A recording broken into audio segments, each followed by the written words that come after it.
We've already proven we're one of the best teams in Scotland. Now we're trying to take on some of Europe's biggest clubs. And after our recent wobble, it's time to remind everyone just how good this Aberdeen team can be.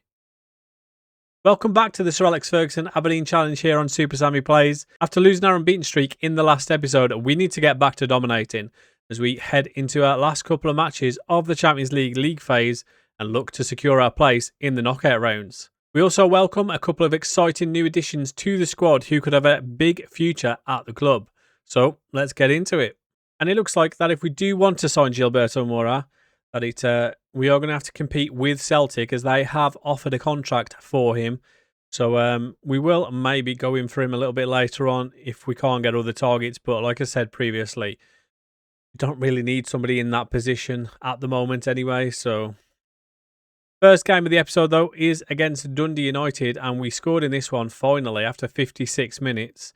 Took us a bit of time to get going in this one, but we do get the goal as Nico Gonzalez continues his great form this season as he scores again.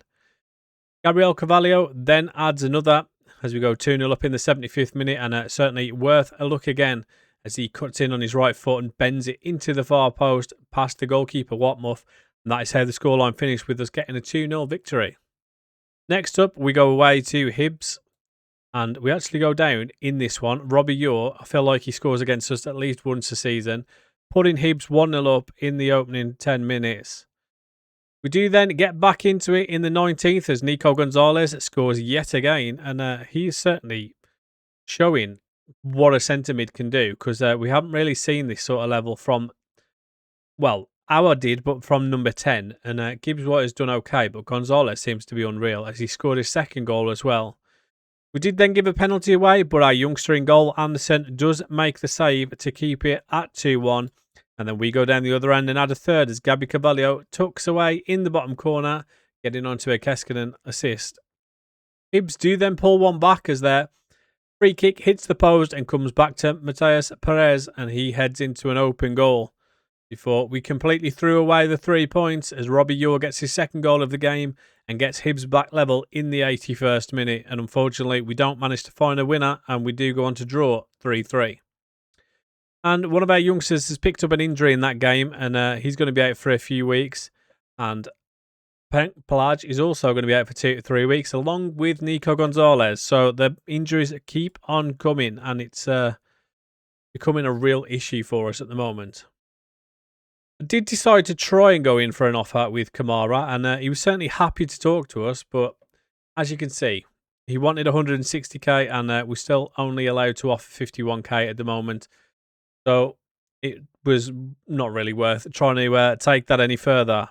I did then look at Gilberto Moura, and I did offer him a contract, and this, to be honest, was more of a case of I just didn't want Celtic to have him because I know he can be really good, and I don't want them to basically have that over us. And you do end up agreeing a contract, but then it's obviously going to be up to him for him to decide between us and Celtic.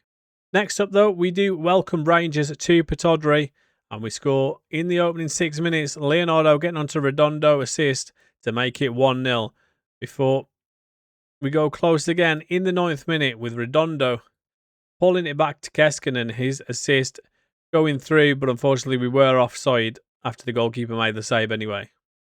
Jamiti then heads down to Diamonde and his shot goes over, but they do manage to equalise as Jamiti does what he's been doing to us the last few seasons, and that is getting on the score sheet as he levels the game up to make it 1-1. Rangers do then go in front as, is that Viola's?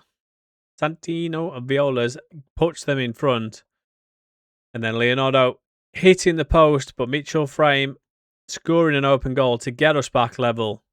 We did go looking for a winner as Mitchell Frame, again, the youngster, getting on his right foot, but unfortunately his shot is saved, going out for a corner, and we do drop more points as we draw 2-2. And like I said, it was going to be up to Moura whether he decided to choose us or Celtic, and it proves that Celtic still do have more pulling power than we do. And yeah, he chose them, which is a bit of a shame, but to be honest, like I said, we didn't really need him anyway.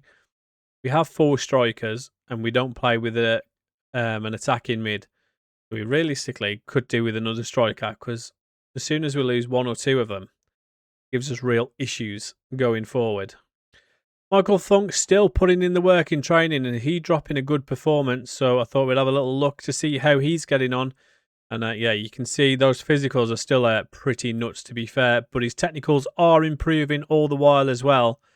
And he's maybe somebody that we'll have to look at later on in retraining to be more of an attacking player, because I feel like those physicals are a little bit wasted in defence. We have also received some more money from the Leon Bailey transfer deal, so maybe that'll help us bring some more players in. But next up, Ross County. We go back to winning ways in this one and in style as Awat puts us on the score sheet before Renato Sanchez looks to have added a second, but unfortunately it was offside. And yeah, pretty unfortunate, but the correct decision. And we added a second in the 42nd as Awat gets his second, so all the seconds. And then in the 67th minute, Lazetic gets on the score sheet, reminding us that we do have another capable striker with Mate and Vernblad both injured. He stepped up and stepped in. As Shishkarev also gets on the score sheet, making it 4, I think. He said he blows offside, but no, it was given as a goal. And then the youngster McMinn pulling it into the middle, Lazetic laying it off, and Awat wrapping up his hat-trick and reminding us that we've still got a very good player, even if he's just turned 31. But what is good to see is two of our main players that we have certainly been missing in Charles and Vernblad are both back from injury, which is a huge positive. We've basically been playing with a 19-year-old for the last 3 months, and he has done okay, but certainly not as good as Charles. And Charles is going to make his comeback in this game against Queen's Park. We do rotate the squad quite a lot in this one as Ralston, Shishkarev, Litherland, Funk, Redondo, Masson, Carvalho, Awat, Sarto and Lazetic all start. And unfortunately, Litherland having a goal ruled out to start with, but Awat does put us 1 goal in front in the 29th minute as he continues his good recent form. We had a second in the 36th minute as Gabby Carvalho's cross is headed into the back of the net by Lazetic. And you will remember if you've seen previous episodes that he is his bread and butter as he loves a header. Litherland then has another goal ruled out for offside, but it makes no difference as we score a third. As Anthony Ralston, the right back, scoring from the left wing position, which is pretty rare to see as he makes it 3-0. And a very comfortable 3-0 victory over Queen's Park, which you probably would have expected. We have signed some more backup at centre-back. I say backup, this guy certainly could do a job for us. He's got some very nice physical stats with 19 jumping reach at 6'5" as well. 15 heading, 14 marking and 15 tackling. He is certainly going to be decent for us at only 2.3 million. I think that's a pretty good deal.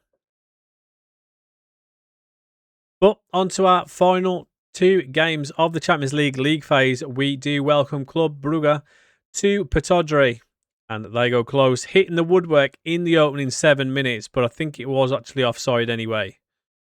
We look to get one ourselves as Leonardo has a shot saved by the goalkeeper, and we then go close again in the 24th minute as Leonardo finds Renato Sanchez and his effort goes close, but unfortunately it doesn't go in. We do get the opener though in the 27th minute as Gabby Carvalho pulls it back to Mate and he lays it off to Sarto, who scores his second goal in 7 Champions League matches to put us 1-0 up. We didn't have it all our own way though, as in the 76th minute, Bruges go close.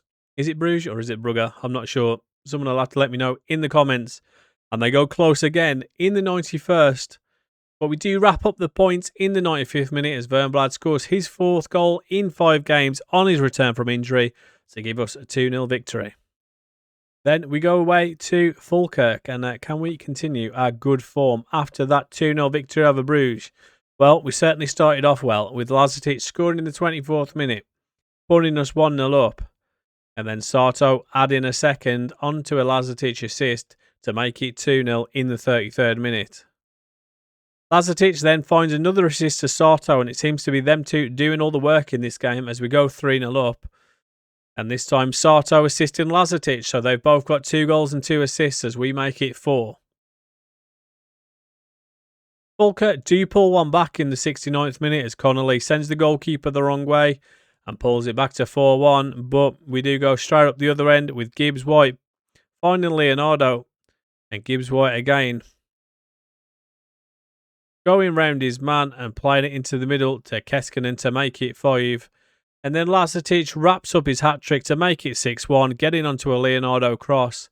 And a good day all round. And like I said previously, Lazatic reminding us that we still have a very capable fourth striker as he scores a hat-trick. So we do have a Kamara fitness update saying he needs a rest, which is quite surprising considering, as you'll have just seen, we've been playing Mitchell Frame at left back for a few games, sorry. And then Lazatic, obviously on form. He's only started 3 games this season, but has 4 goals and 3 assists, which is not too bad. Caicedo did also make his debut in that last match, and to accompany Caicedo, we have signed another centre-back for only 825k. And I am very surprised he has only got 3-star current potential. As you can see, also 6'5", needs to work on his pace, but 20 jumping reach. Also some very nice mental stats, and tackling and heading are both 13, so they're not poor by any stretch.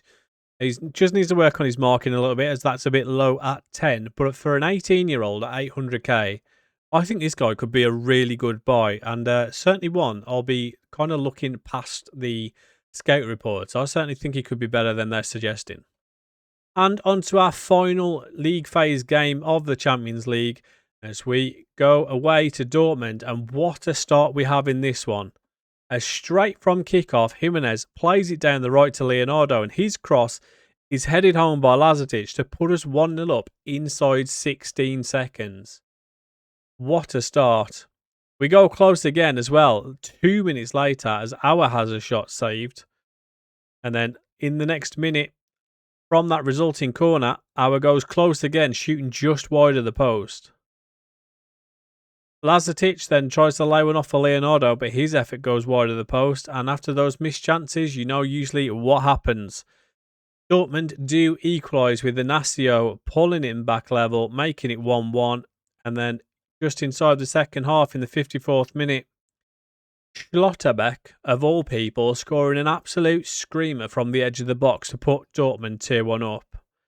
Thankfully though, after a wonder cross to Mitchell Frame at the far post, we do manage to level the game up and pick up a very important point. And we have secured our place in the knockout rounds as we finished 10th. So unfortunately not enough to avoid the next round, but we are through to the knockouts. So we comfortably qualified for the knockout rounds after finishing 10th in the league phase and improving on last year's position. The return of some key players seems to have made a huge difference, and we're starting to look like our old selves again after a difficult run of injuries. Now we wait to find out who we play in that next round as we look to make a deep run into Europe. But that's going to do it for today's episode, and if you enjoyed the video, do me a favour, hit that thumbs up, subscribe if you haven't already, and I'll catch you guys in the next one.